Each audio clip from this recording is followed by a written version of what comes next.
민정비서관실 공간을 재배치하던 중 7월 3일 한 캐비닛에서 이전 정부 민정비서관실에서 생산한 문건을 발견했습니다.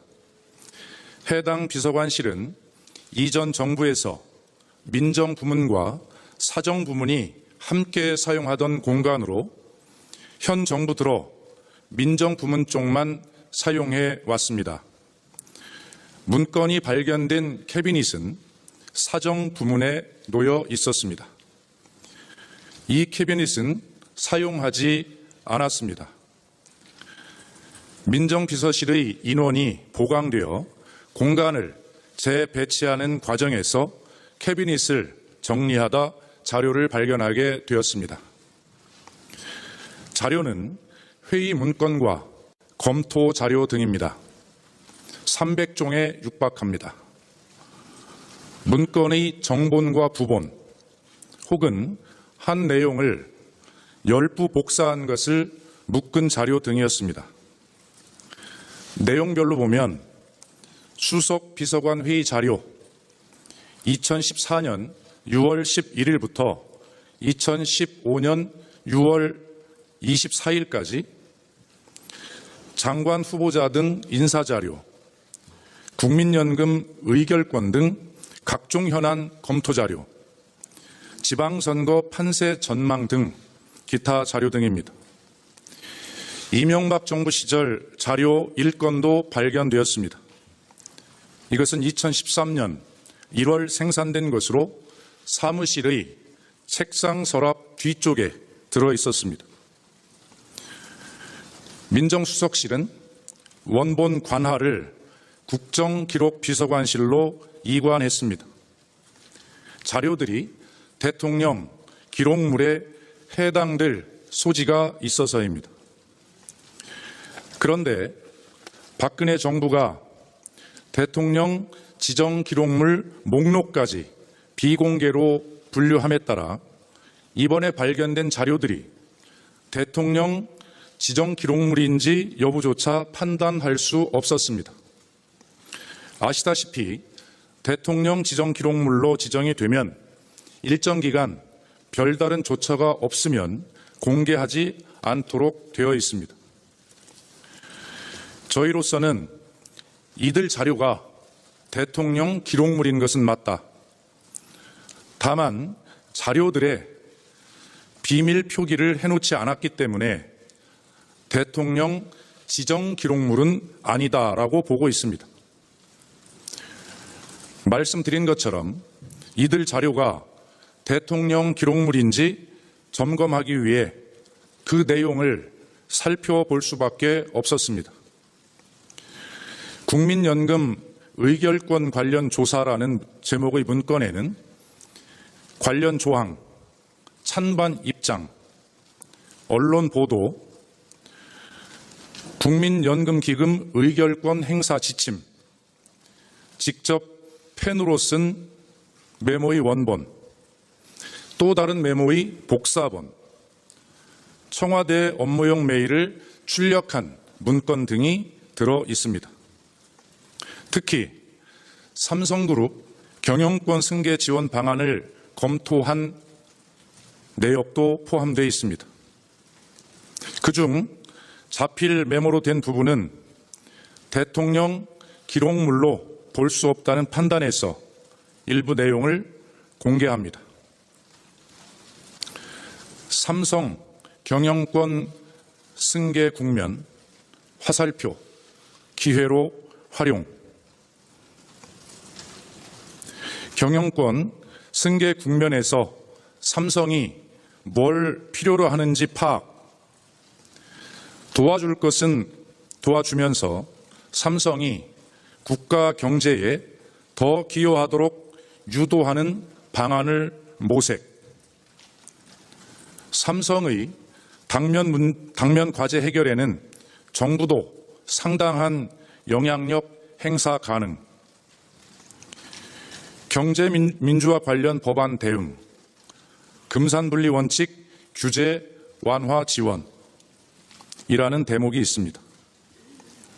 또 문화예술계 건전화로 문화융성 기반 정비, 건전 보수권을 국정, 우군으로 적극 활용, 문체부 주요 간부 검토, 국실장 전원 검증 대상,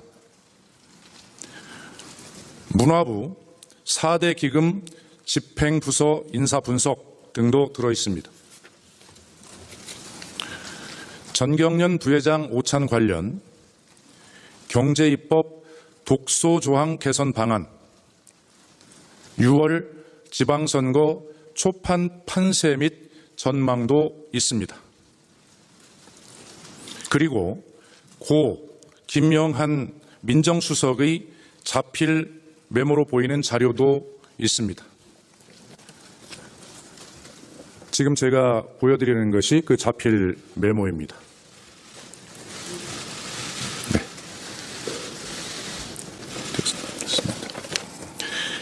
여기에는 일부 언론, 간첩사건 무죄 판결, 조선, 간첩에 대한 관대한 판사, 차제 정보 수사 협업으로 신속 특별행사법 입법 토록, 화살표, 안보 공고희, 대리기사, 남북 고발, 철저 수사 지휘 다그치도록, 전교조 국사교과서 조직적 추진, 교육부 외에 애국단체, 우익단체 연합적으로 전사들을 조직, 반대선언 공표 등이 적혀 있습니다.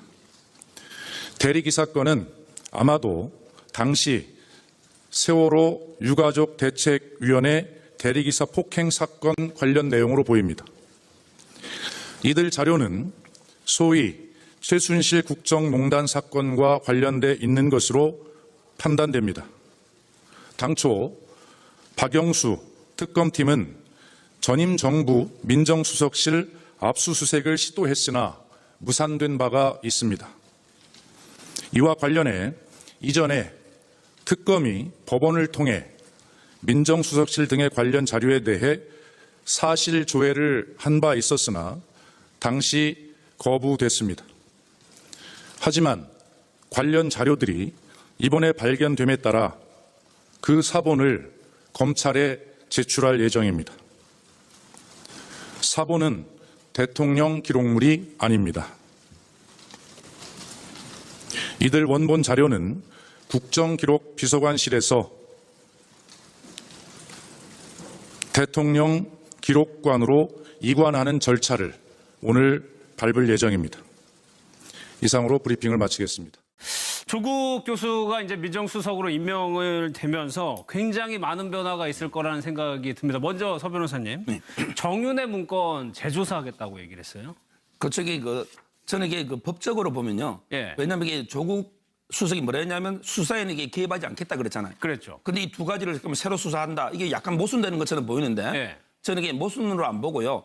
방법은 민정수석이 직접 수사를 해라 마라 이렇게 지시할 수는 없어요. 예. 그렇지만 이게 검찰청법 8조에 보면 법무부 장관은 일반적으로 이게 검사를 지휘 감독하는 권한이 있고요. 예. 그다음에 구체적인 사건에 대해서는 검찰총장을 통해서 지휘하도록 돼 있거든요. 예. 따라서 이게 저는 법무부 장관을 통해서 아마 조국 민정수석이 직접 지시하는 게 아니고 법무부 장관한테 이걸 수사해라고 하면 예. 그럼 이게 법무부 장관은 검찰총장한테 이거 두 개를 새로 재조사하시오. 예. 이렇게 하면 이게 법적으로 완벽하게 합법적이 됩니다. 그러니까 법무부 장관을 통해서 검찰총장한테 지휘권을 행사하는 예. 이런 방법으로 행사를 하고 다만 이제 그 민정수석은 대통령이 어떻게 보면 의사 수족 아닙니까? 따라서 이게 법무부 장관의 상급 관청이 대통령이에요. 그러니까 예. 대통령이 직접 민정수석을 통해서 검찰총장 지휘해도 되고 아니면 이게 법무부 장관을 통해서 해도 되고 이 두 가지 경우가 다 합법적이기 때문에 예. 저는 이게 방법론은 얼마든지 가능하기 때문에 직접 지시 안 해도 가능하다 봅니다. 그러니까 저희가 과거 정부에 굉장히 익숙해졌던 거예요.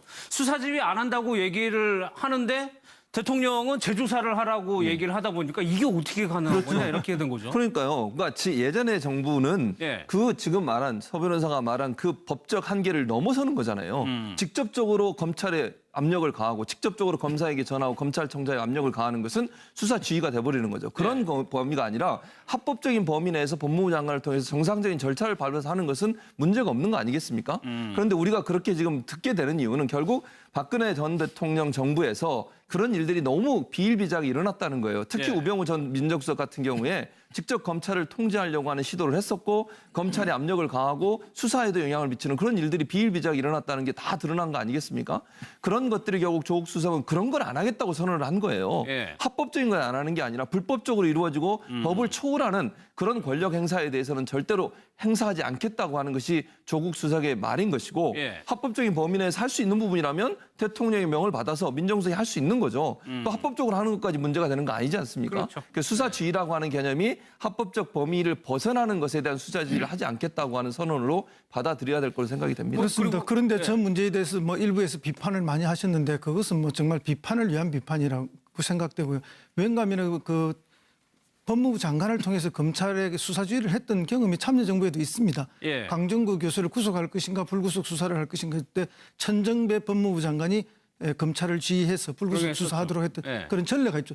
그러니까 이렇게 합법적이고 또 정상적인 처리에 대해서는 오히려 우리 국민들이나 정치권이나 언론이 왜 이런 식으로 하느냐 하고 비정상적인 것은 그동안 그게 당연한 것처럼 받아들여졌는데 이제는 그 비정상을 정말 정상으로 돌리는 그런 방식으로 일이 진행될 것이라고 봅니다. 선 변호사님, 그리고 민정에서 자체 조사를 해가지고 검찰에 고발이나 수사 의뢰를 하는 건 어떻게 되는 거예요? 그것도 당연히 건가요? 적법하죠. 왜냐하면 이게 내부적인 감찰, 왜냐하면 이게 민정 또 수석 밑에 공직기강 비서관도 옛날에 있었잖아요. 따라서 이게 내부적으로 이 감찰하는 건 당연히 그건 가능한 거고 감찰을 해보기에 뭔가 범죄 혐의나 뭐 범죄를 은폐한 이런 혐의가 있으면 뭐 고발보다는 제가 보기에 수사 의뢰는 할 수 있는 건데 고발하고 좀 성격이 틀려 있는데 고발에게 딱 실질 형식적으로 이제 고발장을 접수해서 딱 수사 개시되는 거고 수사 의뢰는 이제 이거 내사처럼 의혹이 있으니까 수사를 해달라 이런 식으로 이게 수사 의뢰를 하면 당연히 저는 검찰에서 수사를 할 수 있기 때문에 저 절차도 전부 이게 합법적인 절차로 보입니다. 알겠습니다. 다른 방법들도 다 있었습니다. 그러면 무엇을 조사할 것이냐? 정윤회 문건 사건하고 우병우 수석 때의 민정수석실을 조사하겠다고 그랬거든요. 파장이 상당할 수 있습니다. 그 조사는 저는 당연하다고 봅니다. 이번 대선에 나오는 표심이 분노잖아요. 촛불로 분노한 게 1등이고 태극기로 분노한 사람이 2등이었어요. 안철수 쪽이 3등이고. 그러니까 당연히 분노가 원인이 뭔지를 밝혀야죠. 그리고 새로 조사 나온 거 보면은 문재인 후보를 찍은 이유 중에 1위가 적폐청산이었거든요. 그렇죠. 근데 지난번에 정윤회 문건이나 우병우 민정수석 쪽에 검찰이나 특검이 수사했는데 제대로 못했잖아요. 제대로 압수수색도 못하고 아무것도 못했어요. 근데 정윤회 문건이 원래 조사한 사람이 내용이 그걸 파야 되는데 조사한 사람에 대한 탄압이 이루어졌잖아요. 그렇죠. 박관천 경정 같은 경우는 무죄로 나왔는데 그냥 잘려서 한참 돈 들어갈 때 지금 무직으로 있잖아요. 그리고 또 자살한 사람도 나왔는데 거기에 대해서 그 이런 방구 설명이 없어요. 자초지종이. 그러니까 국민들은 궁금한 거죠. 그리고 세월호가 나올 때 민정수석이 우병우 민정수석이 광주지검에 해서 그 영장 집행을 하지 말라고 했는데 거기에 대해서도 검찰하고 특검에서 확실히 지금 이번에 입건도 제대로 안 했어요. 뭐 직무유기니 뭐 이런 정도로 하다가 우야무야 됐거든요. 그러니까 민정수석하고 세월호 때하고 모든 일이 자초지종이 어떻게 됐는지 그건 국민들이 적폐청산 차원에서 굉장히 궁금한 거죠. 그러니까 궁금한 거는 하되 저는 하나 꼭 말씀드리고 싶은 게 이런 거는 짧고 깊게 해야 된다. 너무 늘어지면은 안 된다. 정권 정치적으로 이용될 수 있죠. 그렇죠. 그럼 너무 오래 가면은 박근혜 정권 내내 자원비리 조사한다다가 그냥 내내 끌려갔잖아요. 그러니까 이런 거는 사실 많이 나와 있으니까 영장 그 수색할 거 빨리 하고 해서 정광석화처럼 해서 모든 건 빨리 좀 끝내라. 이렇게 좀 권하고 싶습니다. 그런데 서 변호사님이 매번 지적하셨던 게 이게 우병우 사건의 본질은 권력을 사유화했다라고 지적을 하셨잖아요. 그렇다면 사유화에 동원된 사람들이 검찰에 굉장히 고위 수뇌부일 거란 말이에요. 그 사람들까지 다 조사가 되는 겁니까? 그렇죠. 제가 보기에는 아마 그 국정농단의 가장 수사가 미흡했던 게 바로 이게 검찰 그 우병우 수석 문제, 그다음에 그 대기업 뇌물 아마 이런 부분이 이게 재조사가 될 것 같고요. 그럼 이게 당연히 그 우병우 수석의 문제를 갖다 조사하다 보면 바로 이게 옛날에 검찰의 법무국장하고 뭐 통화를 오래 하고 차명 이런 게 있잖아요. 아마 이게 검찰 수뇌부, 심지어 이게 특수본 있잖아요. 수사했던 이런 분들까지 완전히 이게 전면 재수사가 되지 않을까 이런 이제 그 예측이 되고요. 그다음에 또 중요한 걸 하나 지적하면 바로 이게 국가기록물법이 문제돼요. 왜냐하면 이게 전임 그 조사에도 지금 다 국가기록물로 지정 봉인돼 버렸어요. 그렇죠. 자료가 없을 그럼 수 이게 있죠. 자료가 없잖아요. 그래서 이게 이번에 민변에서 그 봉에 대해서 소송을 제기했거든요. 아마 이게 그래서 국회에서 뭐 3분의 2라든지 뭐 고등법원장 이런 게 필요하기 때문에 이 과연 이게 봉인된 기록물을 어떻게 이게 다시 봐서 조사할 것인가. 이 문제도 상당히 중요한 문제가 될 것 같습니다. 아, 그것도 넘어야 될 산이네요. 예. 그러니까 결국에는 검찰과 어떻게 볼까요? 검찰 개혁으로 다 이어질 수밖에 없는 얘기입니다. 그렇죠. 그래서 사실 이제 김순환 검찰총장의 사임도 뭐 논란이 되긴 했습니다만 예. 저는 잘한 결정이라고 봐요. 왜냐하면 지금 이렇게 수사가 필요한 부분에 대해서 수사도 들어가야 되고요. 또 검찰 개혁도 해야 되는데 만약에 김순환 검찰총장이 계속 그 자리에 앉아 있는 동안은 검찰의 반발이 더 심해질 거라고 봐요. 물론 새로운 검찰총장이 들어와도 반발은 하겠죠. 검찰 개혁에 대해서. 그럼에도 불구하고 정권의 어떤 생각과 가치관이 같은 분이 검찰총장으로 임명되면 그래도 같이 손발을 맞춰서 검찰 개혁을 하는데 동력을 얻을 수 있지만 김순환 검찰총장이 그 자리에 앉아 계시는 동안은 물론 그분도 하실 수 있겠지만 여러 가지 부작용이 많을 가능성이 있어요. 그래서 물론 임기가 남아있어 임기제의 원래 취지가 좀 어긋나긴 하더라도 네. 검찰 개혁이 좀 더 속도감 있게 붙고 지금 여러 가지 논란이 되고 있는 사건들에 대해서 깊이 있게 들여다보기 위해서는 검찰 수뇌부든 검찰의 고위직에 대해서도 수사가 필요한 부분이니까 새로운 어떤 그 수사의 동력을 얻기 위해서도 새로운 네. 검찰총장이 문재인 대통령의 생각과 일치하는 그런 분들이 좀 그러겠죠. 가서 네. 이 문제가 좀 빠르게 진행될 수 있도록 하는 것이 필요하다는 생각은 듭니다. 새로운 검찰총장이 이제 내려가게 되면은 속도가 더 붙을 수도 있을 것 같습니다. 3등이었어요. 안철수 쪽이 3등이고 그러니까 당연히 분노가 원인이 뭔지를 밝혀야죠. 그리고 새로 조사 나온 거 보면은 문재인 후보를 찍은 이유 중에 1위가 적폐청산이었거든요. 그렇죠. 근데 지난번에 정윤회 문건이나 우병우 민정수석 쪽에 검찰이나 특검이 수사했는데 제대로 못했잖아요. 네. 제대로 압수수색도 못하고 아무것도 못했어요. 근데 정윤회 문건이 원래 조사한 사람이 내용이 그걸 파야 되는데 조사한 사람에 대한 탄압이 이루어졌잖아요. 그렇죠. 박관천 경정 같은 경우는 무죄로 나왔는데 그냥 잘려서 한참 돈 들어갈 때 지금 무직으로 있잖아요. 그리고 또 자살한 사람도 나왔는데 거기에 대해서 그 이런 방구 설명이 없어요. 자초지종이. 그러니까 국민들은 궁금한 거죠. 네. 그리고 세월호가 나올 때 민정수석이 오병우 민정수석이 광주지검에 해서 그 영장 집행을 하지 네. 말라고 했는데 거기에 대해서도 검찰하고 특검에서 확실히 지금 이번에 입건도 제대로 안 했어요. 뭐 직무유기니 뭐 이런 정도로 하다가 우야무야 됐거든요. 그러니까 민정수석하고 세월호 때하고 모든 일이 자초지정이 어떻게 됐는지 그건 국민들이 적폐청산 차원에서 굉장히 궁금한 거죠. 예. 그러니까 궁금한 거는 파되 저는 하나 꼭 말씀드리고 싶은 게 이런 거는 짧고 깊게 해야 된다. 너무 늘어지면은 안 된다. 예. 정권 측이 정치적으로 이용될 수 있죠. 그렇죠. 그럼 예. 너무 오래 가면은 박근혜 정권 내내 것인가 불구속 수사를 할 것인가 그때 천정배 법무부 장관이 검찰을 지휘해서 불구속 그러게 수사하도록 했던 예. 그런 전례가 있죠.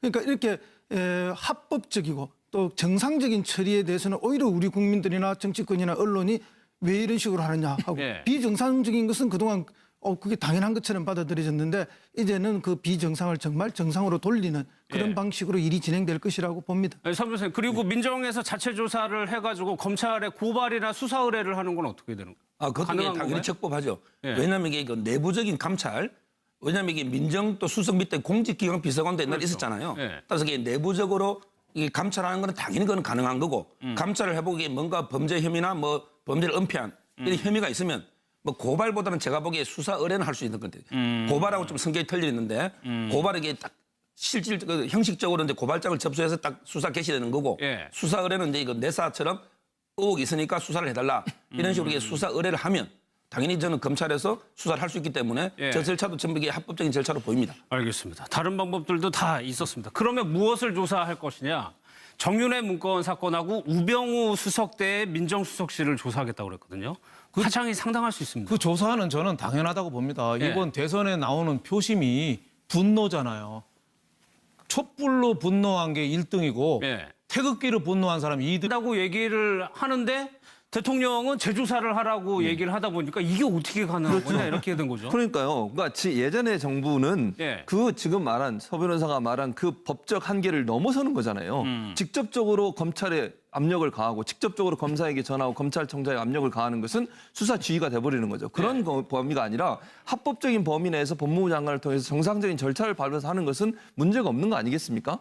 그런데 우리가 그렇게 지금 듣게 되는 이유는 결국 박근혜 전 대통령 정부에서 그런 일들이 너무 비일비재하게 일어났다는 거예요. 특히 예. 우병우 전 민정수석 같은 경우에 직접 검찰을 통제하려고 하는 시도를 했었고 검찰의 압력을 가하고 수사에도 영향을 미치는 그런 일들이 비일비재하게 일어났다는 게 다 드러난 거 아니겠습니까?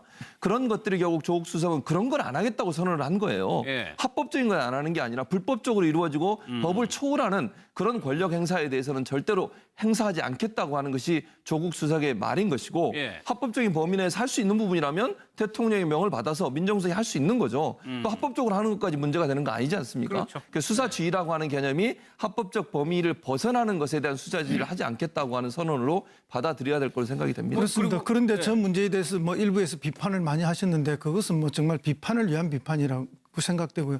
왠가하면 그 법무부 장관을 통해서 검찰에게 수사지휘를 했던 경험이 참여정부에도 있습니다. 예. 강정구 교수를 구속할 자원 비리 조사한다다가 그냥 내내 끌려갔잖아요. 그러니까 이런 거는 사실 많이 나와 있으니까 영장 그 수색할 거 빨리 하고 해서 정광석화처럼 해서 모든 건 빨리 좀 끝내라 이렇게 좀 권하고 싶습니다. 그런데 서 변호사님이 매번 지적하셨던 게 이게 우병우 사건의 본질은 권력을 사유화했다라고 지적을 하셨잖아요. 그렇다면 사유화에 동원된 사람들이 검찰에 굉장히 고위 수뇌부일 거란 말이에요. 그 사람들까지 다 조사가 되는 겁니까? 그렇죠. 이게 제가 보기에는 아마 예. 그 국정농단의 가장 수사가 미흡했던 게 바로 이게 검찰 그 우병우 수석 문제, 예. 그다음에 그 대기업 뇌물 아마 이런 부분이 이게 재조사가 될 것 같고요.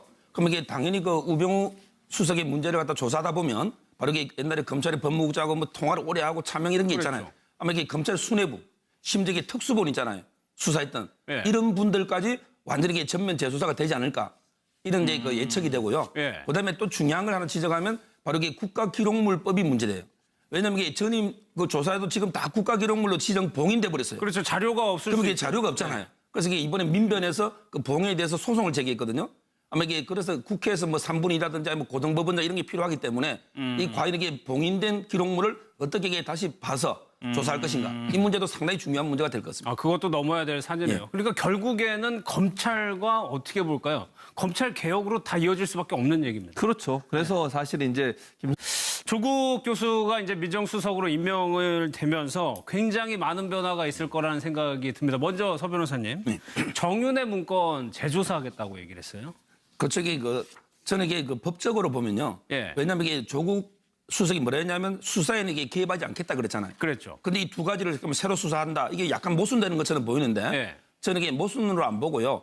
방법은 민정수석이 직접 수사를 해라 마라 이렇게 지시할 수는 없어요. 예. 그렇지만 이게 검찰청법 8조에 보면 법무부 장관은 일반적으로 이게 그 검사를 지휘 감독하는 권한이 있고요. 예. 그다음에 구체적인 사건에 대해서는 검찰총장을 통해서 지휘하도록 돼 있거든요. 예. 따라서 이게 저는 법무부 장관을 통해서 아마 조국 민정수석이 직접 지시하는 게 아니고 법무부 장관한테 이걸 수사해라고 하면 예. 그럼 이게 법무부 장관은 검찰총장한테 이거 두 개를 새로 재조사하시오. 예. 이렇게 하면 이게 법적으로 완벽하게 합법적이 됩니다. 그러니까 법무부 장관을 통해서 검찰총장한테 지휘권 행사하는 예. 이런 방법으로 행사를 하고 다만 이제 그 민정수석은 대통령이 어떻게 보면 의사 수속 아닙니까? 따라서 이게 법무부 장관의 상급 관청이 대통령이에요. 그러니까 예. 대통령이 직접 민정수석을 통해서 검찰총장 지휘해도 되고 아니면 이게 법무부 장관을 통해서 해도 되고 이 두 가지 경우가 다 합법적이기 때문에 예. 저는 이게 방법론은 얼마든지 가능하기 때문에 직접 지시 안 해도 가능하다 봅니다. 그러니까 저희가 과거 정부에 굉장히 익숙해졌던 거예요.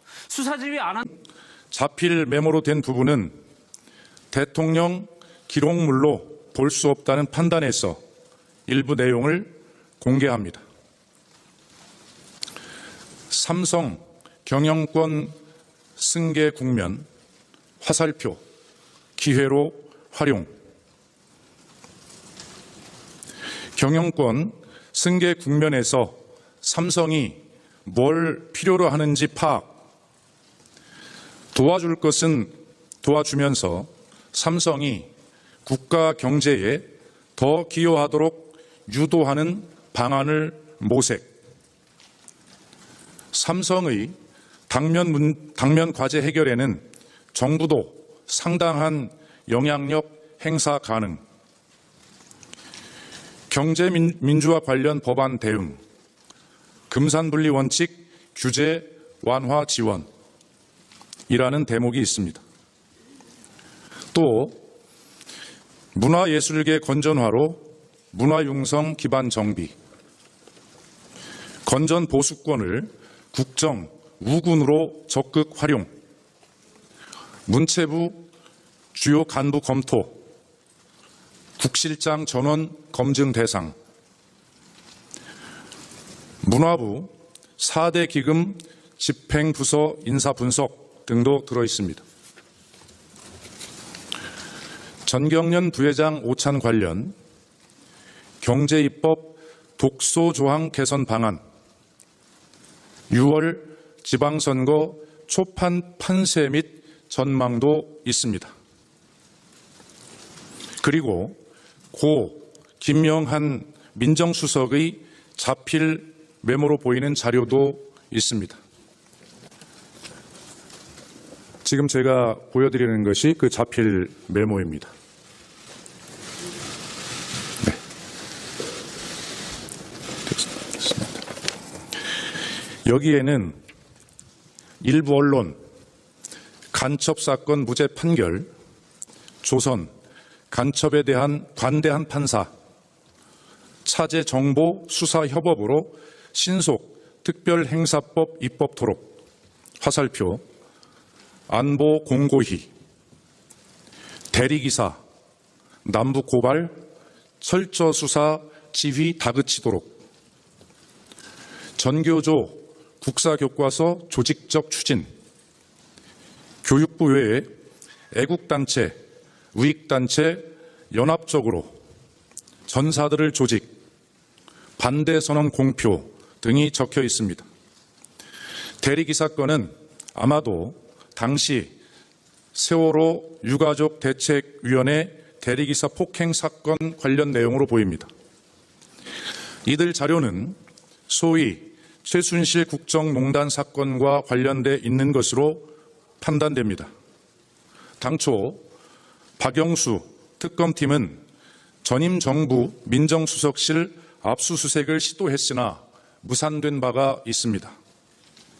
이와 관련해 이전에 특검이 법원을 통해 민정수석실 등의 관련 자료에 대해 사실 조회를 한 바 있었으나 당시 거부됐습니다. 하지만 관련 자료들이 이번에 발견됨에 따라 그 사본을 검찰에 제출할 예정입니다. 사본은 대통령 기록물이 아닙니다. 한 분이 검찰총장으로 임명되면 그래도 같이 손발을 맞춰서 검찰개혁을 하는데 동력을 얻을 수 있지만 김순환 검찰총장이 그 자리에 앉아 계시는 동안은 물론 그분도 하실 수 있겠지만 여러 가지 부작용이 많을 가능성이 있어요. 그래서 물론 임기가 남아있어 임기제의 원래 취지가 좀 어긋나긴 하더라도 네. 검찰개혁이 좀 더 속도감 있게 붙고 지금 여러 가지 논란이 되고 있는 사건들에 대해서 깊이 있게 들여다보기 위해서는 검찰 수뇌부든 검찰의 고위직에 대해서 수사가 필요한 부분이니까 새로운 어떤 그 수사의 동력을 얻기 위해서도 새로운 네. 검찰총장이 문재인 대통령의 생각과 일치하는 그런 분들이 그러겠죠. 좀 가서 네. 이 문제가 좀 빠르게 진행될 수 있도록 하는 것이 필요하다는 생각은 듭니다. 새로운 검찰총장이 이제 내려가게 되면은 속도가 더 붙을 수도 있을 것 같습니다. 2등이었어요. 안철수 쪽이 3등이고 그러니까 당연히 분노가 원인이 뭔지를 밝혀야죠. 그리고 새로 조사 나온 거 보면은 문재인 후보를 찍은 이유 중에 1위가 적폐청산이었거든요. 그렇죠. 근데 지난번에 정윤회 문건이나 우병우 민정수석 쪽에 검찰이나 특검이 수사했는데 제대로 못했잖아요. 네. 제대로 압수수색도 못하고 아무것도 못했어요. 근데 정윤회 문건이 원래 조사한 사람이 내용이 그걸 파야 되는데 조사한 사람에 대한 탄압이 이루어졌잖아요. 그렇죠. 박관천 경정 같은 경우는 무죄로 나왔는데 그냥 잘려서 한참 돈 들어갈 때 지금 무직으로 있잖아요. 그리고 또 자살한 사람도 나왔는데 거기에 대해서 이런 방구 설명이 없어요. 자초지종이. 그러니까 국민들은 궁금한 거죠. 네. 그리고 세월호가 나올 때 민정수석이 오병우 민정수석이 광주지검에 해서 그 영장 집행을 하지 네. 말라고 했는데 거기에 대해서도 검찰하고 특검에서 확실히 지금 이번에 입건도 제대로 안 했어요. 뭐 직무유기니 뭐 이런 정도로 하다가 우야무야 됐거든요. 그러니까 민정수석하고 세월호 때하고 모든 일이 자초지종이 어떻게 됐는지 그건 국민들이 적폐청산 차원에서 굉장히 궁금한 거죠. 예. 그러니까 궁금한 거는 하되 저는 하나 꼭 말씀드리고 싶은 게 이런 거는 짧고 깊게 해야 된다. 너무 늘어지면은 안 된다. 예. 정권 정치적으로 이용될 수 있죠. 그렇죠. 그럼 예. 너무 오래 가면은 박근혜 정권 내내 것인가 불구속 수사를 할 것인가 할 때 천정배 법무부 장관이 검찰을 지휘해서 불구속 그러겠었죠. 수사하도록 했던 예. 그런 전례가 있죠. 그러니까 이렇게 합법적이고 또 정상적인 처리에 대해서는 오히려 우리 국민들이나 정치권이나 언론이 왜 이런 식으로 하느냐 하고 예. 비정상적인 것은 그동안 그게 당연한 것처럼 받아들여졌는데 이제는 그 비정상을 정말 정상으로 돌리는 그런 예. 방식으로 일이 진행될 것이라고 봅니다. 선 변호사님, 그리고 민정에서 자체 조사를 해가지고 검찰에 고발이나 수사 의뢰를 하는 건 어떻게 되는 거예요? 그것도 가능한 당연히 건가요? 적법하죠. 예. 왜냐하면 이게 그 내부적인 감찰, 왜냐하면 이게 민정 또 수석 밑에 공직기강 비서관도 옛날에 그렇죠. 있었잖아요. 예. 따라서 이게 내부적으로 이 감찰하는 건 당연히 그건 가능한 거고 감찰을 해보기에 뭔가 범죄 혐의나 뭐 범죄를 은폐한 이런 혐의가 있으면 뭐 고발보다는 제가 보기에 수사 의뢰는 할 수 있는 건데 고발하고 좀 성격이 틀려 있는데 고발에게 딱 실질 그 형식적으로 이제 고발장을 접수해서 딱 수사 개시되는 거고 예. 수사 의뢰는 이제 이거 내사처럼 의혹이 있으니까 수사를 해달라 이런 식으로 이게 수사 의뢰를 하면 당연히 저는 검찰에서 수사를 할 수 있기 때문에 예. 저 절차도 전부 이게 합법적인 절차로 보입니다. 알겠습니다. 다른 방법들도 다 있었습니다. 그러면 무엇을 조사할 것이냐? 정윤회 문건 사건하고 우병우 수석대의 민정수석실을 조사하겠다고 그랬거든요. 파장이 상당할 수 있습니다. 그 조사는 저는 당연하다고 봅니다. 예. 이번 대선에 나오는 표심이 분노잖아요. 촛불로 분노한 게 1등이고 예. 태극기로 분노한 사람이 2등. 한다고 얘기를 하는데 대통령은 재조사를 하라고 얘기를 하다 보니까 이게 어떻게 가능한 거냐 이렇게 된 거죠. 그러니까요. 그러니까 예전에 정부는 예. 그 지금 말한 서 변호사가 말한 그 법적 한계를 넘어서는 거잖아요. 직접적으로 검찰에 압력을 가하고 직접적으로 검사에게 전하고 검찰청장에 민정비서관실 공간을 재배치하던 중 7월 3일 한 캐비닛에서 이전 정부 민정비서관실에서 생산한 문건을 발견했습니다. 해당 비서관실은 이전 정부에서 민정부문과 사정부문이 함께 사용하던 공간으로 현 정부 들어 민정부문 쪽만 사용해 왔습니다. 문건이 발견된 캐비닛은 사정부문에 놓여 있었습니다. 이 캐비닛은 사용하지 않았습니다. 민정비서실의 인원이 보강되어 공간을 재배치하는 과정에서 캐비닛을 정리하다 자료를 발견하게 되었습니다. 자료는 회의 문건과 검토 자료 등입니다. 300종에 육박합니다. 문건의 정본과 부본 혹은 한 내용을 열부 복사한 것을 묶은 자료 등이었습니다. 내용별로 보면 수석 비서관 회의 자료 2014년 6월 11일부터 2015년 6월 24일까지 장관 후보자 등 인사자료, 국민연금 의결권 등 각종 현안 검토 자료, 지방선거 판세 전망 등 기타 자료 등입니다. 이명박 정부 시절 자료 1건도 발견되었습니다. 이것은 2013년 1월 생산된 것으로 사무실의 책상 서랍 뒤쪽에 들어 있었습니다. 민정수석실은 원본 관하를 국정기록비서관실로 이관했습니다. 자료들이 대통령 기록물에 해당될 소지가 있어서입니다. 그런데 박근혜 정부가 대통령 지정기록물 목록까지 비공개로 분류함에 따라 이번에 발견된 자료들이 대통령 지정기록물인지 여부조차 판단할 수 없었습니다. 아시다시피 대통령 지정기록물로 지정이 되면 일정 기간 별다른 조처가 없으면 공개하지 않도록 되어 있습니다. 저희로서는 이들 자료가 대통령 기록물인 것은 맞다. 다만 자료들에 비밀 표기를 해놓지 않았기 때문에 대통령 지정 기록물은 아니다라고 보고 있습니다. 말씀드린 것처럼 이들 자료가 대통령 기록물인지 점검하기 위해 그 내용을 살펴볼 수밖에 없었습니다.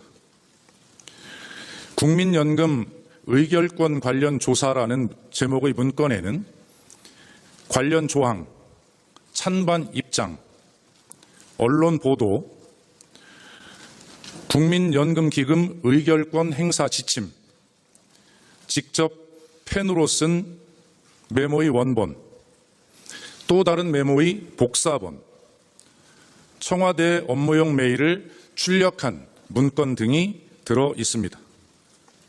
특히 삼성그룹 경영권 승계 지원 방안을 검토한 내역도 포함되어 있습니다. 그중 있으면 뭐 고발보다는 제가 보기에 수사 의뢰는 할 수 있는 건데 고발하고 좀 성격이 틀려 있는데 고발에게 딱 실질 그 형식적으로 이제 고발장을 접수해서 딱 수사 개시되는 거고 예. 수사 의뢰는 이제 이거 내사처럼 의혹이 있으니까 수사를 해달라 이런 식으로 이게 수사 의뢰를 하면 당연히 저는 검찰에서 수사를 할 수 있기 때문에 예. 저 절차도 전부 이게 합법적인 절차로 보입니다. 알겠습니다. 다른 방법들도 다 있었습니다. 그러면 무엇을 조사할 것이냐? 정윤회 문건 사건하고 우병우 수석대의 민정수석실을 조사하겠다고 그랬거든요. 파장이 상당할 수 있습니다. 그 조사는 저는 당연하다고 봅니다. 예. 이번 대선에 나오는 표심이 분노잖아요.